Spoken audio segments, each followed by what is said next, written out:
তিনিচুকীয়াত এইবাৰ চোকা অস্ত্ৰেৰে আক্ৰমণ কৰে এগৰাকী যুৱতীক। তিনিচুকীয়াৰ গেলাপুখুৰীত সংঘটিত হৈছে এই ভয়ংকৰ ঘটনা।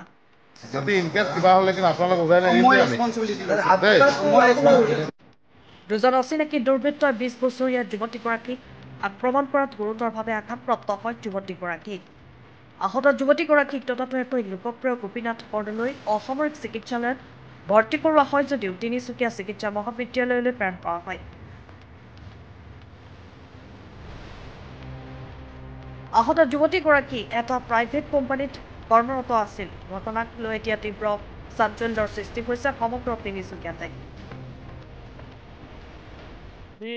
সন্ধিয়া তিনিচুকীয়া গেলাপুখুৰীত আচলতে এক দুৰ্ভাগ্যজনক ঘটনা সংঘটিত হ'ল।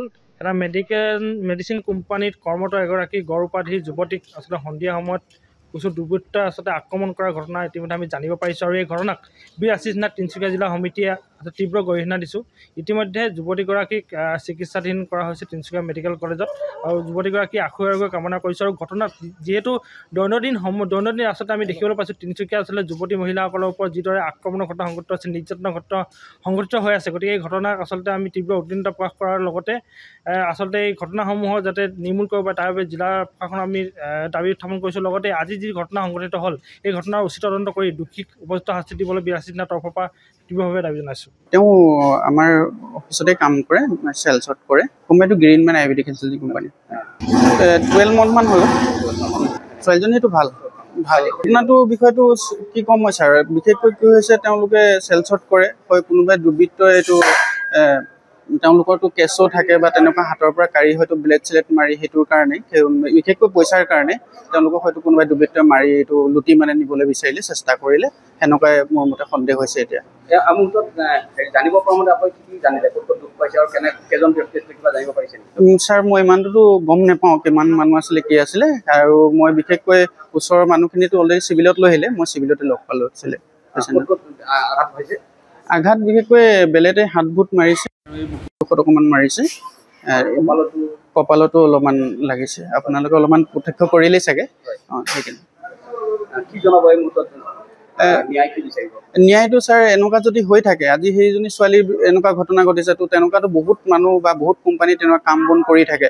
তো হয় মই এটাই বিচাৰোঁ যে যাতে সেই দুৰ্বৃত্তকেইটাক যাতে ধৰি উলিয়াই পুলিচ প্ৰশাসনে, মই সেইটোৱে বিচাৰোঁ। আৰু যাতে সেই ধৰি যাতে ভাল উচিত শাস্তি এটা প্ৰদান কৰে বা ন্যায়টো পায় তেওঁ, সেইটোৱে মই আশাবাদী। আমাৰতো আয়ুৰ্বেদিক প্ৰডাক্ট থাকে, আয়ুৰ্বেদিক কচমেটিক প্ৰডাক্টৰ ওপৰতে আমি চেল মাৰ্কেটিং। ষ্টাফটো বৰ্তমান এতিয়া আমাৰ 6-7 গৰাকী আছে। তিনিচুকীয়াৰে আছে, তিনিচুকীয়া ডিষ্ট্ৰিক্টৰে আছে, তিনিচুকীয়া ডিষ্ট্ৰিক্ট আৰু ডিব্ৰুগড় ডিষ্ট্ৰিক্ট। দৰমহা পাতি আৰ্নিং পায় তেওঁলোকে, চেলছৰ ওপৰতে পায়, যিমান চেলৰ ওপৰত তেওঁলোকে আৰ্নিং পায়। ঘটনাটো কি হয়, সন্ধিয়া বেলিকাৰ টিনেজাৰ ছোৱালীজনী আকাশী পথত কোনোবা এটেক কৰিছিল, এইবোৰ কটা আৰু ৰাস্তাত পৰি আছিল। তাৰ মিছেছে ফোন কৰিলে, এনেকৈ তেনে পৰি আছিল সন্ধিয়া বদলৈ নগৰ ডোখৰত। ইমাৰ্জেঞ্চি বাইকত বহাই পিনে ইমাৰ্জেঞ্চি ৱাৰ্ডত ভৰাই দিওঁ।